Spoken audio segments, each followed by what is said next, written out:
NEET 2024 মনে করা হচ্ছে এখনো পর্যন্ত দেশের সবচাইতে বড় স্ক্যাম, যা সরাসরি শিক্ষা ও স্বাস্থ্য ব্যবস্থার সাথে জড়িত। ডাক্তার হবার প্রথম ধাপের এই পরীক্ষার ফলাফল নিয়ে খুশি নন ভারতের হবু ডাক্তাররাই। ইতিমধ্যে রাস্তায় নেমে তারা বিভিন্নভাবে প্রতিবাদ করছেন।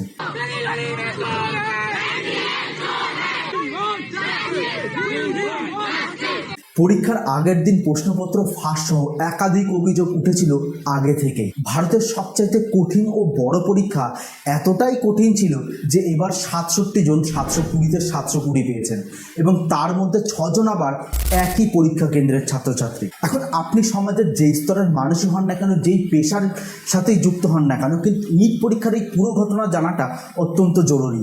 কারণ নিট পরীক্ষার এই ফলাফল শুধুমাত্র শিক্ষা ব্যবস্থার উপরে নয়, প্রশ্ন তোলে আমাদের স্বাস্থ্য ব্যবস্থার উপরেও। NEET exam chorus has begun again after the results were declared for ডাক্তারি ভর্তিতে অভিন্ন প্রবেশিকা নিটের ফল ঘিরে বিতর্ক। नीट यूजी के नतीजों को लेकर सवालों के अंबार लग गए। तो मुझे नीट के एग्जाम के बाद ही पता चला कि पेपर भी लीक हुआ है, ग्रेस मार्क भी दिया है। इसकी वजह से जो रैंक है उसमें 50,000 का रैंक इन्फ्लेशन एक ही साल में आया। এই নিট পরীক্ষায় যদি কোনো অযোগ্য স্টুডেন্ট মেডিকেল কলেজে MBBS পড়তে চলে যায়, এটা গোটা দেশের সমস্যা, প্রতিটা মানুষের সমস্যা। पूरी तरह से इन्होंने इस देश के एग्जामिनेशन सिस्टम को मजाक बना दिया है। 718-19 নাম্বার পেয়েছে, যেটা ইম্পসিবল। এই রেজাল্ট অসম্ভবেরও অসম্ভব। নিট যে পরীক্ষার রেজাল্টের উপর ভিত্তি করে MBBS, BDS, BHMS এর মতো বিভিন্ন শাখায় ডাক্তারি পড়ার জন্য মেডিকেল কলেজগুলিতে ভর্তি নেন ছাত্রছাত্রীরা। ভারতের 571টা শহরে এবং 4750টা পরীক্ষা কেন্দ্রে এই নিট পরীক্ষার আয়োজন করেছিল NTA বা ন্যাশনাল টেস্টিং এজেন্সি। এবছর প্রায় 24 লক্ষ ছাত্রছাত্রী নিট পরীক্ষা দেওয়ার জন্য আবেদন করেছিল। 750 নম্বরের এই পরীক্ষায় প্রায় 180টা MCQ থাকে, যার প্রতিটা সঠিকের জন্য থাকে 4 নম্বর, আর একটার প্রশ্ন ভুলের জন্য প্রাপ্ত নম্বর থেকে 1 নম্বর কাটা যায়। আর এইখানেই শুরু হয় বিতর্ক। এই বছর নিটের রেজাল্টে দুজন এমন ছাত্র যারা 718 এবং 719 নম্বর পেয়েছেন, যেটা টেকনিক্যালি পাওয়া সম্ভব নয়। একটি উদাহরণ দিয়ে যদি বোঝার চেষ্টা করি, কোনো একজন ছাত্র যদি 180টাই সঠিক প্রশ্নের উত্তর দিয়ে আসে, তাহলে সে পাবে 720। যদি সে একটা প্রশ্ন ছেড়ে দিয়ে আসে, তাহলে সে পাবে 4 গুণ 179 মানে 716। যদি সে একটা প্রশ্ন ভুল উত্তর দেয়, তাহলে সে পাবে 4 গুণ 179 716 এবং 1 নম্বর মাইনাস মানে 715। তাহলে 718 আর 719 পেল কি করে? এখানে NTA এর সাফাই হলো গ্রেস মার্ক।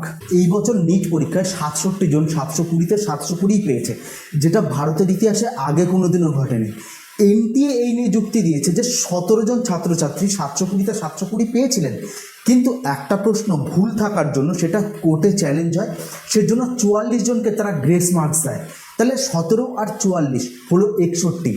বাকি 6 জনের ক্ষেত্রে NTA এর যুক্তি, পরীক্ষা কেন্দ্রে ভুল প্রশ্নপত্র কিছু কিছু সেন্টারে দেওয়া হয়েছিল, হিন্দি ভাষী পরীক্ষার্থীদের ইংরাজি প্রশ্নপত্র দেওয়া হয়েছিল, সেই জন্য বাকি 6 জনকেও গ্রেস মার্কস দেওয়া হয়। 44 candidates have got marks from 715 to 720, and the toppers, number of toppers like 17 plus 44 हो गया था, 61 हो गया था।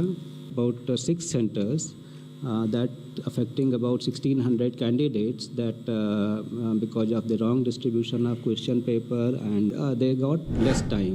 এই গ্রেস মার্কসটা বোঝার জন্য আমাদেরকে ফিরে যেতে হবে 2018 সালের একটা মামলায়, Disha Panchal and others versus state. খুব সংক্ষেপে যদি বলি, 2018 সালে ক্ল্যাট এক্সামে কিছু ছাত্রছাত্রী কিছু টেকনিক্যাল ইস্যু ফেস করে। তাদের কম্পিউটারে তাদের লগ ইন হচ্ছিল না, পরীক্ষা চলাকালীন লোডশেডিং হয়ে যায়, সেখানে কোনো ব্যাটারি ব্যাকআপ ছিল না কোনো জেনারেটর। এর জন্য পরীক্ষার সময় তাদের মূল্যবান সময় নষ্ট হয়। সুপ্রিম কোর্টে তারা মামলা করে। সুপ্রিম কোর্ট এই বিষয়ে একটা সিট তৈরি করে দেয়, একটা সিট গঠন করে এই মামলার পুরো তদন্ত করেন। সিটের আবেদন অনুযায়ী সেখানে গ্রেস মার্কস দেওয়ার কথা উল্লেখ রয়েছে সেই রায়তে, আর NTA বারবার ওই রায়ের কথা উল্লেখ করেই এই গ্রেস মার্কস দেওয়ার কথা বলছে। কিন্তু এখানে অনেকগুলো প্রশ্ন আছে। 2018 সালের ক্ল্যাট এক্সাম ছিল সম্পূর্ণ একটা অনলাইন পদ্ধতি, ফলে সেক্ষেত্রে কতজন ছাত্রের ঠিক কতটুকু সময় নষ্ট হয়েছে সেটা বার করা সম্ভব হয়েছে। কিন্তু 2024 সালে নিট একটা পেন পেপার OMR শিটের এক্সাম, সেক্ষেত্রে ছাত্রছাত্রীদের কতটা সময় নষ্ট হয়েছে সেটা ঠিক কিভাবে বের করা হয়েছে তার কোনো সঠিক প্রসেস NTA এখনো পর্যন্ত বলেনি।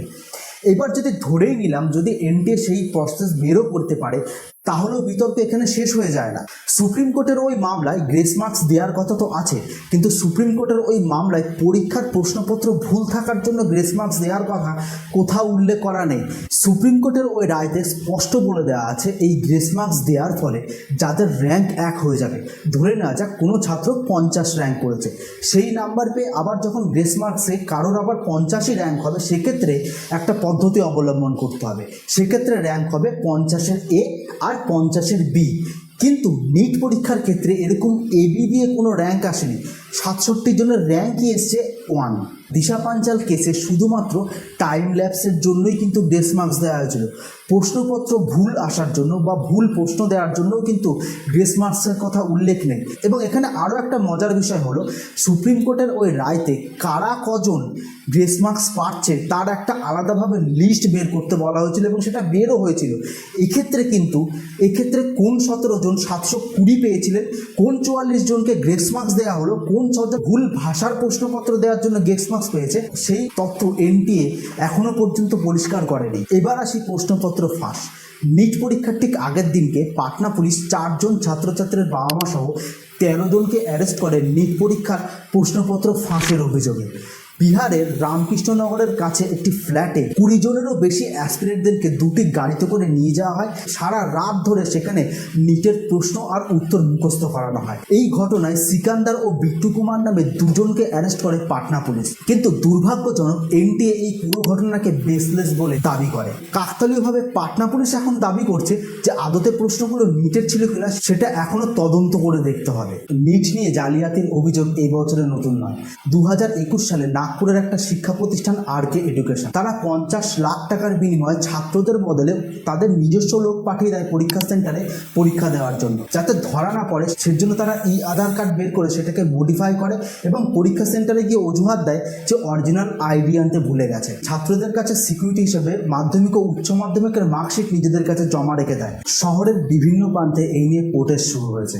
ইতিমধ্যে এই নিয়ে মামলা দায়ের হয়েছে কলকাতা হাইকোর্টে এবং সুপ্রিম কোর্টে। দেশের বিভিন্ন প্রান্ত থেকে ছাত্রছাত্রীরা সুইসাইড করছে এমন খবরও আসছে। বাগিশা তিওয়ারি, যিনি রেজাল্ট বের হওয়ার পরের দিনকে ছাদ থেকে লাফ মেরে সুইসাইড করেছেন। মনীষ জাট, যে নিট পরীক্ষার আগের দিনকে পরীক্ষার প্রেশারে সুইসাইড করেছে। এখন প্রশ্ন হলো এনটিএর কি তাহলে এতটুকু সংবেদনশীল হওয়া প্রয়োজন ছিল না? তারা প্রেস কনফারেন্সে বলছে স্বচ্ছতার কথা, তাহলে এতটুকু স্বচ্ছতা কি তাদের রাখা উচিত ছিল না? যেখানে কারা কারা গ্রেস মার্কস পাচ্ছে সেটার একটা আলাদা লিস্ট বের করা। তাহলে প্রশ্ন তো অনেক, কিন্তু এর উত্তর কোথায়?